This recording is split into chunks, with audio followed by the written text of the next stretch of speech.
Bonjour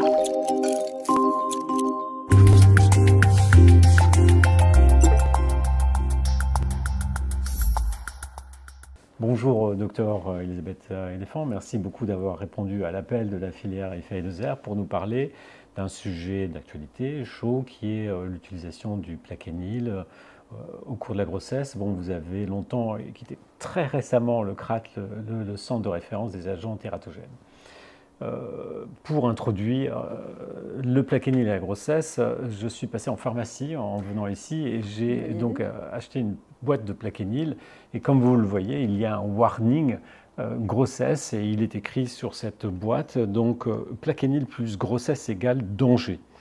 Alors évidemment, c'est un warning qui interpelle les femmes enceintes qui prennent du Plaquenil et on sait que le Plaquenil au cours de la grossesse, quand on a un lupus, a quand même beaucoup de bénéfices vis-à-vis du lupus. On sait qu'il diminue le risque de rechute, on sait que le Plaquenil a des effets bénéfiques chez les patients qui ont une thrombopénie immunologique, on sait que le Plaquenil a un bénéfice quand il y a des antiphospholipides, diminue le risque de thrombose, qu'il diminue le risque métabolique, qu'il diminue aussi le risque sur des données rétrospectives de bloc auriculo-ventriculaire chez les patientes avec anti-SSA.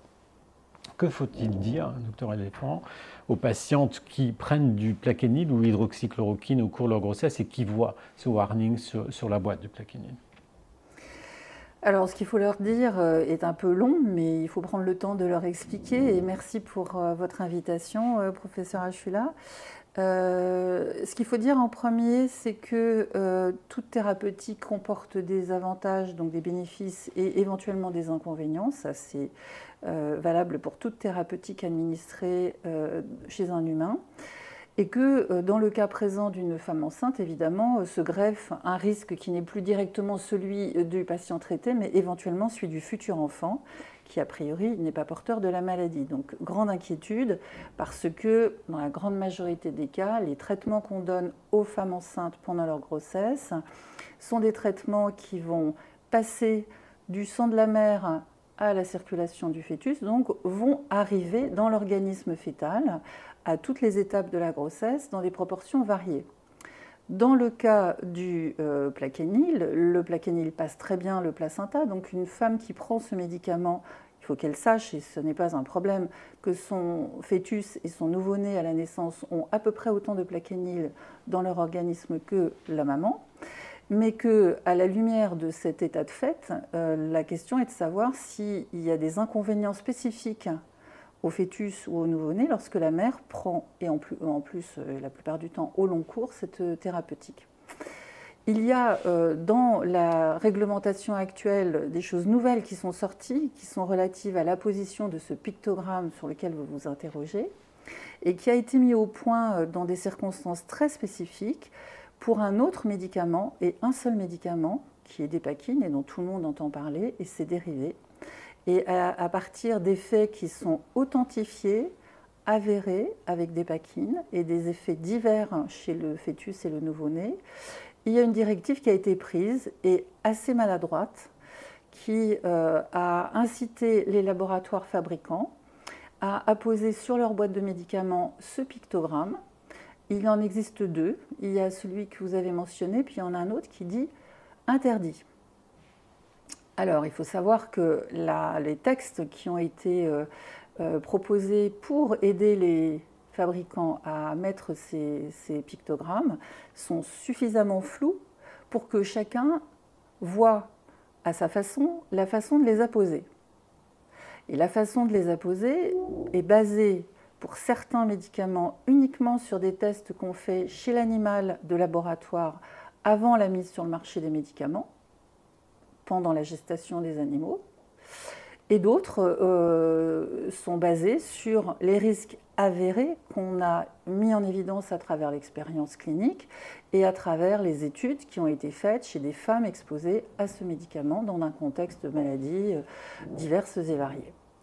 Et donc les laboratoires fabricants s'emparent de cette notion de pictogramme danger ou interdit en fonction un peu de leur sensibilité, parce qu'il n'y a pas un ABAC, un protocole spécifique qui, pour le cas précis des données qu'on connaît avec le plaquenil, leur permettrait de mettre un pictogramme ou de ne pas le mettre. Donc ça, c'est un gros problème qui est d'ordre législatif et qui va, je l'espère, être réglé prochainement, puisqu'il était prévu qu'il soit déjà réglé avant la crise du Covid. Ça a été suspendu pendant cette longue période et les travaux reprennent actuellement. Alors, il faut dire aux patientes que la réalité d'un risque avec le plaquenil, en tout cas si on parle de cette molécule, n'est pas avérée du tout dans l'espèce humaine, et que les laboratoires fabricants qui donc commercialisent cette molécule ont apposé ce pictogramme sur la base de données expérimentales, donc chez l'animal, dans des conditions de toxicologie expérimentale, et c'est-à-dire en général, donc chez l'animal on y revient, mais surtout dans des conditions de doses journalières qui n'ont rien à voir avec la clinique, donc en général c'est des facteurs multiplicatifs très importants des posologies journalières qu'on donne à nos patients. Et de plus, ces tests, pour parler encore plus en détail de plaquenil, n'ont jamais été faits avec plaquenil, mais avec son cousin germain, la nivaquine, la chloroquine. Donc on a, par un effet de transitivité qui peut être douteux, appliqué les résultats de la chloroquine, la nivaquine, nom de spécialité, au plaquenil, en disant ils sont très proches, ça devrait être pareil. Sur cette base-là, les données cliniques maintenant qu'on a, puisqu'on a toujours deux types de données, en fait, pour faire une analyse de bénéfice-risque, il y a les données expérimentales qu'on vient de voir chez l'animal, qui peuvent être utiles quand on n'a aucune expérience chez l'homme. Ça n'est pas du tout le cas du plaquenil. On a une expérience qui est très importante maintenant chez l'homme, et les prérequis épidémiologiques qui nous sont utiles pour réfléchir au degré de sécurité des médicaments chez la femme enceinte, quand on considère les données disponibles avec le plaquenil, sont suffisantes actuellement pour considérer que ce médicament peut être prescrit sans arrière-pensée chez la femme enceinte. Arrière-pensée sur le plan malformatif, donc les malformations qui surviennent dans l'espèce humaine dans les 2 premiers mois de grossesse, mais d'autres types d'effets, puisqu'on a vu que le médicament passait le placenta, et comme on sait, et comme les patientes et les patients savent lorsqu'ils prennent du plaquenil, ils peuvent avoir eux-mêmes des effets indésirables avec ce traitement. Et ces effets indésirables, en particulier au niveau ophtalmo, ont été une hypothèse de travail quand on a affaire à des enfants qui ont été conçus sous traitement et qui sont restés sous traitement au long cours. Donc c'est pratiquement la dernière inquiétude qu'on a pu avoir avec le plaquenil, en dehors des malformations qui n'ont jamais posé problème, c'est le problème des atteintes éventuellement ophtalmologiques. Et ceci a été aussi étudié, analysé et évacué. Donc actuellement, le bénéfice, vous l'avez rappelé, pour les patientes malades est évident avec cette molécule. Faute de traitement, elles décompensent leur maladie, elles font des rechutes qui peuvent être gravissimes en cours de grossesse pour elles et par voie de conséquence pour leur futur enfant, pour leur fœtus. Mais non seulement il y a un bénéfice qui est majeur pour elles et, comme vous l'avez souligné, éventuellement un bénéfice pour leur fœtus, en cas de problème intra-utérin, mais en fait les risques qui sont évidemment la partie très importante et partie composante, une composante majeure de l'évaluation, actuellement pour le plaquenil est tout à fait intéressant et n'est pas remis en question, en tout cas à nos yeux, avec cette molécule qui actuellement a derrière elle en fait un passé qui a été rattrapé récemment par d'autres considérations concernant la nivaquine et la chloroquine à qui on a voulu coller aussi en termes de toxicologie sur les atteintes génotoxiques il y a quelques années, les mêmes effets au plaquenil, ce qui s'avère être tout à fait faux parce que, à la lumière des nouvelles études, toute la génotoxicité a été évacuée aussi avec le plaquenil. Donc en fait là,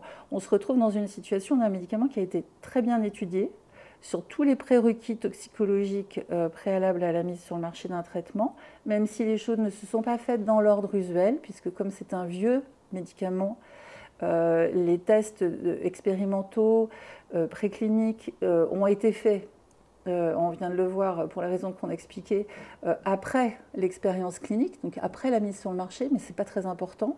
Le plus important, c'est qu'il soit rassurant et que donc les bénéfices sont largement supérieurs à des risques qui sont actuellement étudiés et évacués.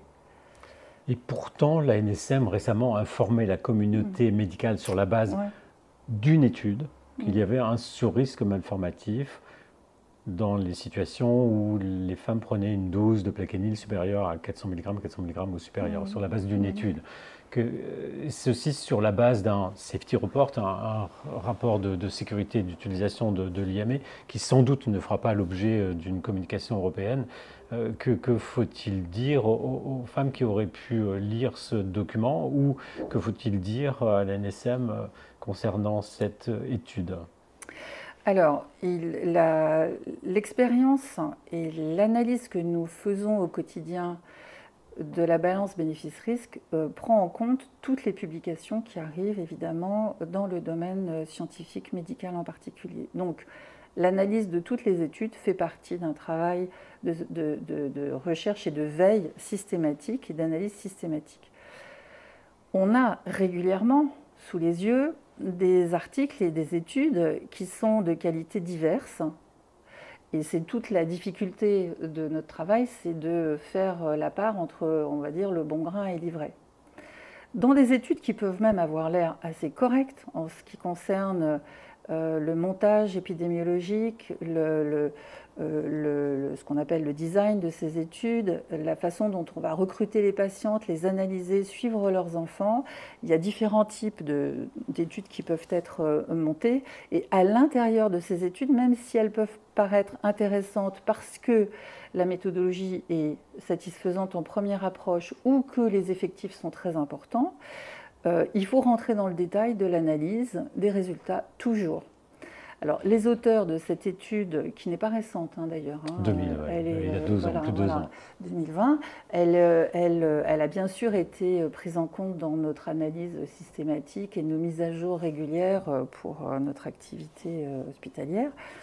Et on l'avait bien décortiqué, puisque c'est un peu ça notre travail.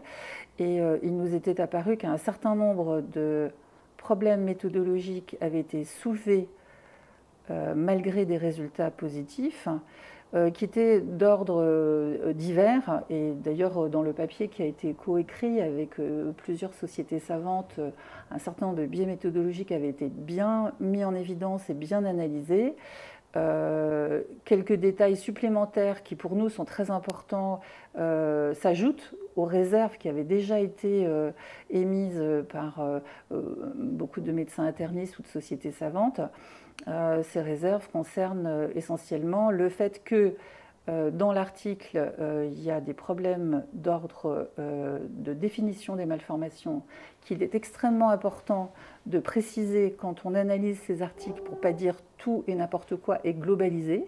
Donc les auteurs eux-mêmes d'ailleurs précisent qu'ils ont, pour certaines malformations, pas d'informations sur les antécédents familiaux, qui, comme vous le savez, c'est un peu le fer de lance en fait, dans les malformations. Beaucoup surviennent dans les mêmes familles. Il y a donc une transmission intrafamiliale, parfois d'ordre mendélienne ou génétique, qui s'opère. Donc ça, il faut absolument savoir si on n'est pas dans une coïncidence en fait, entre la prise de plaquenil et des facteurs de risque existants par ailleurs. Et ça n'était pas suffisamment étudié.